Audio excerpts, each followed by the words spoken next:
তৃণমূল ছেড়ে বিজেপিতে যোগ দিলেন 250 জন সংখ্যালঘু মানুষজন। তালডাংরা বিধানসভার ইন্দুপুরের গৌরবাজার অঞ্চলের 7 শ্যাগড়া গ্রামে বিজেপির প্রচারে দল বদলের ঘটনা ঘটে। সোমবার ওই এলাকায় প্রচারে যান তালডাংরার বিজেপি প্রার্থী সৌভিক পাত্র। সৌভিকের দাবি, গৌরবাজার পঞ্চায়েতের প্রায় 250 জন সংখ্যালঘু সম্প্রদায়ের মানুষজন তাদের দলে যোগ দিয়েছেন। আরও অনেকেই আসবেন বলেও দাবি সৌভিকের। দল বদলের মধ্যে আনসার মণ্ডলের অভিযোগ, সংখ্যালঘুদের নানা রকম ভুল বুঝিয়ে তৃণমূল শুধু ঠকিয়ে গিয়েছে। এই সরকারের আমলে সংখ্যালঘুদের উন্নয়ন হয়নি, তাই বিজেপিতে যোগ দেওয়া, যদিও পুরো বিষয়টি মানতে নারাজ তৃণমূল। ইন্দপুরের ব্লক তৃণমূলের সভাপতি রেজাউল খান বলেন, কেউ তাদের দল ছেড়ে যায়নি, ভোটের সময় এইসব নাটক হচ্ছে।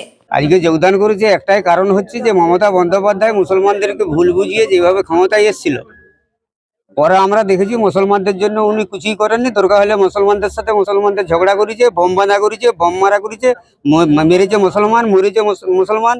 ওই জিনিসটি করেছে। আমাদেরকে প্রায় 10 লক্ষ বললো যে আমরা মাদ্রাসা দেবো। সে মাদ্রাসা 10 লক্ষ দূরে কোথায়?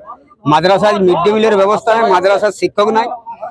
তাহলে এই জন্য বিশেষ করে আমরা দেখেছি আমাদের একটাই জীবনের বাঁচার রাস্তা হচ্ছে মোদী সরকারের হাতকে শক্ত করা, এবং সারা ভারতবর্ষে, সারা পৃথিবীতে যেহেতু ভারতীয় জনতা পার্টি এগিয়ে আছে, তাহলে আমাদের পিছিয়ে পড়া এই মুসলমানগুলো আমরা এখানে থেকে কি করব? আমরা বাধ্য হয়ে আমরা এই তৃণমূল কংগ্রেসকে ছেড়ে দিয়ে পশ্চিমবাংলায় যাতে বিজেপি সরকার আমাদের প্রতিষ্ঠিত হয়, সেই জন্য আমরা এই যোগদান করেছি।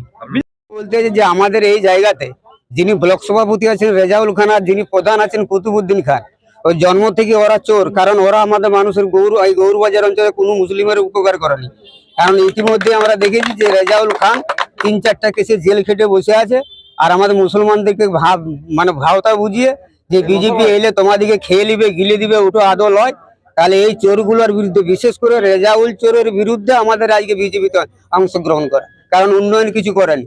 আমরা একটা জিনিসই জানি যে সৌভিক যে প্রার্থী হয়েছে, সৌভিক পাত্র, একে আমি চিনি বা জানি, লোক ভালো, এবং পশ্চিম বাংলা ব্যাপী আগামী দিনে তো মুখ্যমন্ত্রী হচ্ছেই, নির্বাচনের আগেই সৌভিক জিতে বসে আছে। তাহলে এই চোরটার যাতে আগামী দিনে শাস্তি করা যায় তার ব্যবস্থা করার জন্য বিজেপি।